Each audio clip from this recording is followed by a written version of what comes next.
Et salut tout le monde! Aujourd'hui on se retrouve pour une nouvelle chronique de Games Talk, une nouvelle question aujourd'hui qui touche directement un petit peu au tournoi du Grand Chelem qui est actuellement donc l'US Open.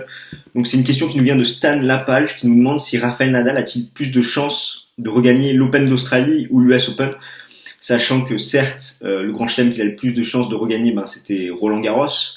Après le Grand Chelem qui a le moins de chances de regagner c'est Wimbledon au vu de ses performances sur gazon. Et là entre les deux Grands Chelems sur dur, lequel, à notre avis, aura-t-il le plus de chances de regagner? Donc c'est vrai que c'est une question assez intéressante, où d'ailleurs tu m'as posé une petite colle. C'est vrai que c'est assez compliqué d'y répondre et du coup on a creusé un petit peu pour voir un petit peu au niveau des chiffres, des stats, ce qu'il en était. Donc tout simplement on va reprendre les deux grands chelems, donc on va commencer par l'Open d'Australie, voir un petit peu les spécificités de ce tournoi, après le parcours que Rafa a pu avoir dans ce tournoi, on pesera le pour et le contre de pourquoi il a plus de chances de s'imposer en Australie et on fera exactement la même chose avec l'US Open. Donc on commence tout de suite avec l'Open d'Australie, donc ça se déroule en janvier. Ça joue sur une surface qui est répertoriée catégorie 4, donc medium fast. Le nom de la surface est le Plexi Cushion. Désolé pour la prononciation, j'en ai aucune idée de comment on prononce le nom de cette surface. Donc c'est une surface qui se veut moins douloureuse pour les articulations. C'est une surface qui prend plus l'effet de la balle que les autres surfaces sur dur, ce qui fait le rebond est beaucoup plus haut sur cette surface. Donc là-bas, Nadal, c'est 82,26% de victoire. En 12 participations, il a eu un titre en 2009, 3 finales en 2012, 2014 et 2017, une demi-finale en 2008 et 4 quarts de finale en 2007, 2010, 2011 et 2015. Donc maintenant, on va peser un peu le pour et le contre de ce tournoi pour Rafa. Donc au niveau du pour, on a tout d'abord la programmation. En effet, l'Open d'Australie est très très tôt dans la saison, ce qui fait que Nadal est encore en pleine possession de ses moyens, il n'est pas encore blessé. Il peut également surfer sur la dynamique de l'année précédente. Donc je pense notamment par exemple à 2009 où il pouvait surfer sur la dynamique de 2008, 2012 où il pouvait surfer sur la dynamique de 2011 et 2014 où il pouvait surfer sur la dynamique de 2013. Et comme c'est en début de saison, Nadal n'a aucune défaite perturbante derrière lui et il peut reprendre 2-0, repartir 2-0, ce qui explique par exemple sa finale en 2017. Le deuxième point à noter dans le pour, c'est aussi que tout le monde n'est pas au top niveau, sachant que c'est le début de la saison, il y a encore des joueurs qui sont en rodage. Et du coup, ce qui fait que Nadal peut surfer sur ses acquis, et donc être un petit peu plus fort que le reste, et donc avoir une marge supplémentaire. Et le pour, le dernier pour, c'est la surface. Un dur un peu plus lent que les autres surfaces sur dur, avec un rebond beaucoup plus haut, ça avantage son jeu très très lifté. Donc maintenant, on va passer au contre. Le premier qu'on peut noter, c'est que ça implique d'être au top très très tôt dans la saison. Donc c'est un peu le paradoxe de la programmation. Certes, il y a un point positif, mais il y a également un point négatif, ce qui fait qu'il faut jouer très très bien, très très vite, et ça peut entraîner des blessures. On note notamment son abandon de 2010 contre Andy Murray, et également où il était blessé contre David Ferrer en 2011. Ensuite, le deuxième point négatif, c'est le climat. En Australie, il fait très très chaud, ça peut atteindre les 40 degrés. Il y a beaucoup d'humidité. Par exemple, en 2016 contre Verdasco, ça avait pu perturber cette humidité avec des conditions très très difficiles pour jouer. Et l'avant-dernier point en contre, c'est le fait qu'il y a quand même un joueur qui domine l'Open d'Australie. C'est Novak Djokovic. Depuis 2008, Djokovic s'est imposé 6 fois, 2 fois Federer, une fois Nadal et Wawrinka. Ce qui fait que quand on a un joueur qui a la main mise comme ça sur un tournoi du Grand Chelem, c'est très très dur de percer et d'aller s'imposer dans ce tournoi. Et enfin, le dernier point négatif, c'est la malédiction un peu de l'Open d'Australie, où en 2012 par exemple, il mène 4-2 contre Novak Djokovic, 30-15, et à ce revers qui sort de quelques millimètres, qui fait que Djokovic ensuite va débreaker. En 2014, il est blessé au dos contre Wawrinka, et en 2017 contre Federer, il mène 3-1. Et à 3-2, il a même des balles de jeu pour mener 4-2, mais on sait tous que Federer va débreaker ensuite et que Rafael Nadal ne mettra plus aucun jeu durant la partie. Donc voilà un petit peu pour le pour et le contre pour l'Open d'Australie. Maintenant, on va s'intéresser à l'US Open. Donc l'US Open, ça se déroule fin août, début septembre. Surface également répertoriée catégorie 4 en medium fast. Là, c'est du DecoTurf. Donc c'est une surface dure assez rapide, plus rapide notamment que la surface de l'Open d'Australie.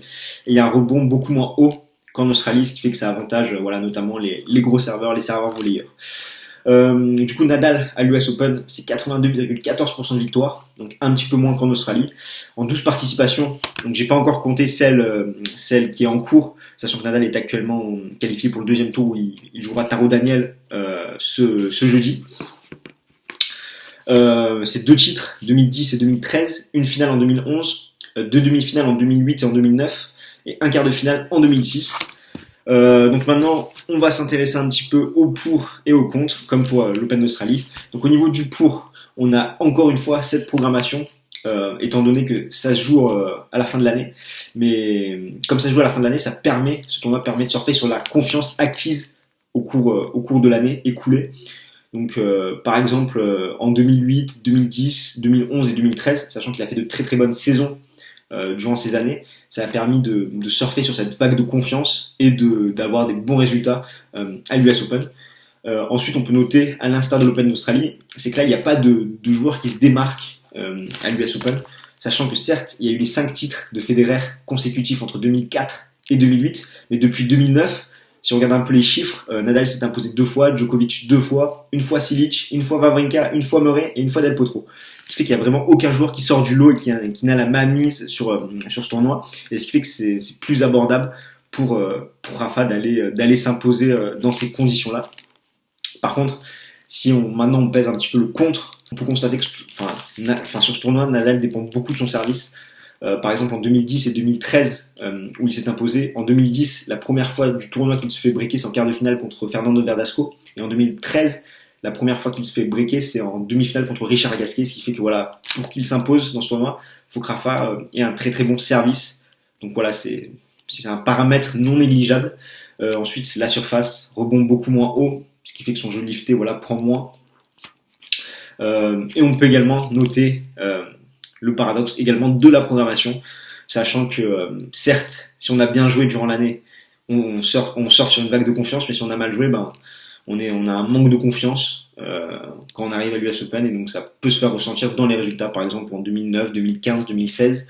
Et puis également y avoir des risques de blessures, sachant que c'est la fin de l'année, on a beaucoup joué, surtout Rafa qui lui a beaucoup joué sur terre battue, peut souvent être blessé, donc c'est un petit peu le contre qu'on peut noter pour l'US Open, et ainsi que ses adversaires. Maintenant, comme c'est la fin de saison, ses adversaires sont rodés et il n'y a plus l'effet de surprise comme à l'Open d'Australie.